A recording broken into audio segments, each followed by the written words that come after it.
Here's the most expensive question in business. When is it actually safe to quit your job and go all in on the thing you're building? You've felt that Sunday night pull where the side project feels more like your real life than the job does? But here's the trick. Safe, the way you're picturing it, does not exist. Not out here and not back at the job either. I'll prove that with my own story in a minute. But I'm not going to leave you with a riddle and a pat on the back, because underneath all the fear, there is a number, a boring, beautiful number that tells you the moment your leap stops being reckless and starts being smart. Go read the comments under any one of these quit your job videos, and you'll find people trying to write the rules themselves because no creator will just hand it to them. So let me hand it to you. So grab a coffee, 3 pieces, and a story in the middle of them. First, the number, the exact line your business has to cross, and it is not the number you think. Then, the cushion that has to sit behind it, because the number alone will get you in trouble. Then, the one test that tells you whether the whole thing is real, or just a lucky month in a costume. And in the middle, the day I learned a safe blue chip job isn't safe at all. Quick word on why I get to talk about this. I've spent decades founding companies, and I've also been the guy with the steady paycheck watching it all fall apart. I've lived both sides of this exact decision, and I'm not selling you a course or a get-rich scheme. I've got nothing here but the truth told straight. So let's throw out the most popular advice on this topic because it's quietly ruining people. The biggest videos about quitting are pure motivation. Follow your dreams. Fear is the only thing in your way. And that feels wonderful for about 90 seconds. But it answers a different question. Is quitting brave? When the question you actually asked was, is quitting smart yet? Because the leap isn't a feeling, it's a threshold. Courage gets you out of bed. Math keeps you out of bankruptcy. And a threshold is patient. It just waits for you to hit it. So here's the number. The line your business has to cross is not your salary. It's your expenses. Your real, monthly, what it actually costs to be you expenses.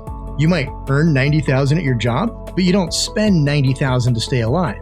Rent or mortgage, food, the car, the bills that hit every month, no matter what. Add those up, and that much smaller, much more honest number is the bar. There's a brilliant accountant on YouTube named Nishka who puts this perfectly. She said she wouldn't go full-time on her own business until the income from it covered 100% of her fixed expenses. Not her old salary, not her dream lifestyle, her actual baseline costs. And the moment you frame it that way, the whole thing gets less scary because the bar you're aiming at just dropped to something real. And notice what that does for you. The second your goal is to cover your real expenses instead of matching some big salary, you stop chasing perfection and start chasing a paycheck. In my book, I put it this way. You don't need perfection, you need to get paid. The job right now isn't to build an empire. It's to prove this little engine of yours could reliably cover your actual life. Do that, and you've found the floor. Now, 2 adjustments before that number is trustworthy. First, pad it. When you total those monthly costs, add a cushion on top. Call it 15% for the stuff that always shows up. The car that needs tires, the dentist, the quarter your taxes land funny. Life is lumpy, and a number with no padding is lying to you. So the real bar is your expenses plus a margin for being a human who occasionally has a bad month. And second, the one that separates the people who make it from the people who limp back to a job in 6 months, you do not build this number sitting at home with nothing coming in. You build it while you still have a paycheck. Almost everyone who's done this well will tell you the same thing. Keep the job.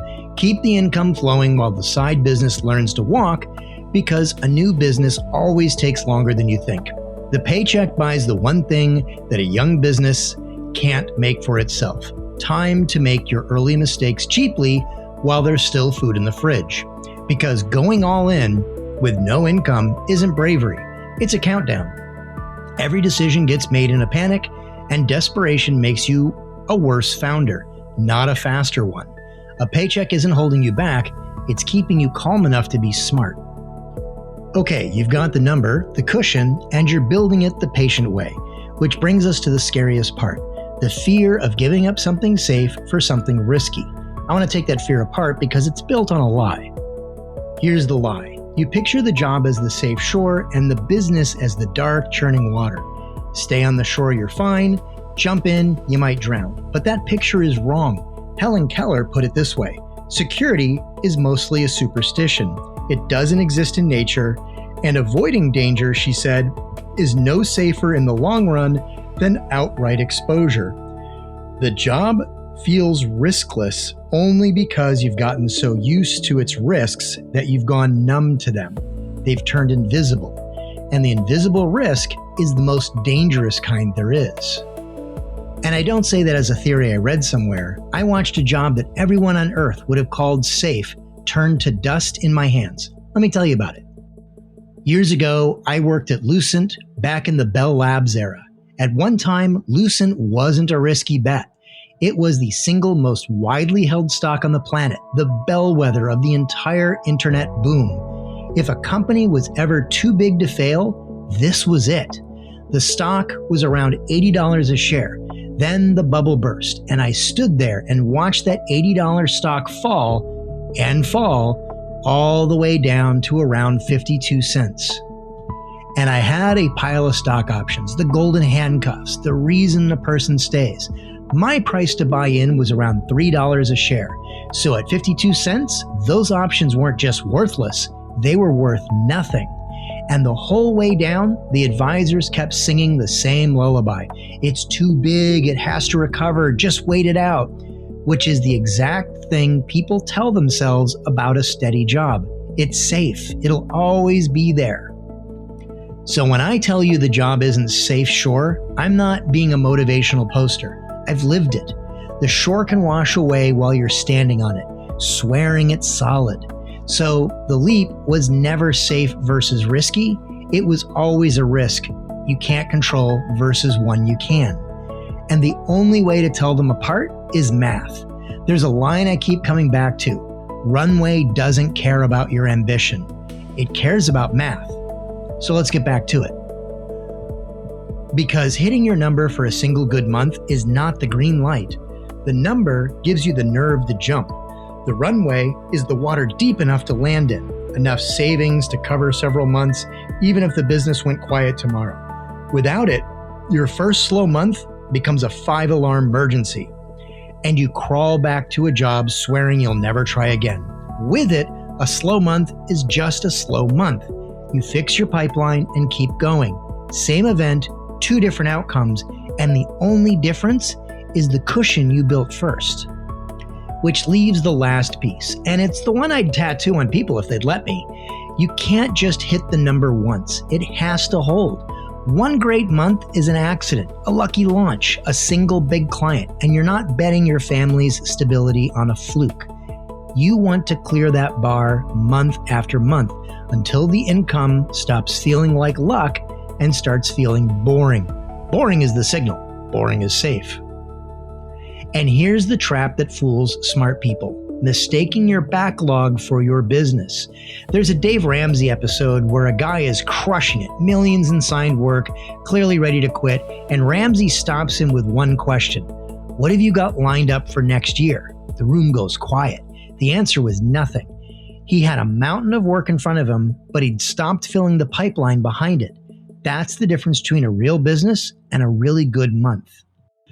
So part of your durability test is an honest pipeline. Not just, am I making the number today, but is there a believable reason I'll still be making it 90 days from now, once today's projects are all shipped? If the only thing behind your number is hope, the number isn't real yet, and that's fine. You're not behind. You keep building with the paycheck still covering you. Now, I owe you the piece of honesty most of these videos leave out. A lot of the people telling you to just bet on yourself had something underneath them they never mention. A spouse with a steady income, family money, a paid-off house, a net that quietly caught them off camera. So when their story sounds effortless, you're just not seeing the net. If you've got one, lean on it. But if it's just you and these bills, this rule isn't me being cautious. It's me handing you The net, the lucky ones already had. And if you ran the numbers just now and your business isn't there yet, not covering the bills, the pipeline's thin, the cushion's not built, don't hear that as bad news. Everybody starts at zero. Knowing exactly how far you are from the line isn't discouraging. It's the most useful thing you can know because now you can aim. You're not lost anymore. You've got a target. So let me put this whole rule on one screen so you can screenshot it. 1, your real number. Monthly expenses plus a cushion, not your salary. 2, your business income covers it and holds for several months running, not just the lucky one. 3, an honest pipeline behind it, a real reason it'll keep clearing the bar. 4, a runway of savings for the slow months. Hit all 4, and you're not leaping off a cliff, you're stepping across a line you've already measured. And then, one ordinary morning, the math is just there. The numbers held for months, the pipeline's full, the cushion's behind you, and the question that used to keep you up at night doesn't feel scary anymore. It feels obvious. I've had my own version of that morning. Years back, I walked into an office, set my laptop on the desk, and walked out for good. As scary as that felt, walking around made room for the next company I started, the one that landed 2 Fortune 50 clients within weeks. And here's what I learned. You don't finish for someone else. You finish as yourself. The job was never the safe choice. It was just a number you hadn't beaten yet. Beat the number, and the leap isn't a leap anymore. It's just the next step.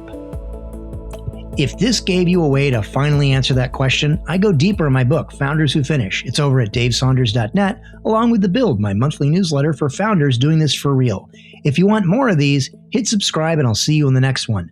But forget all of that for a second. Right now, before you close this video, do the next step.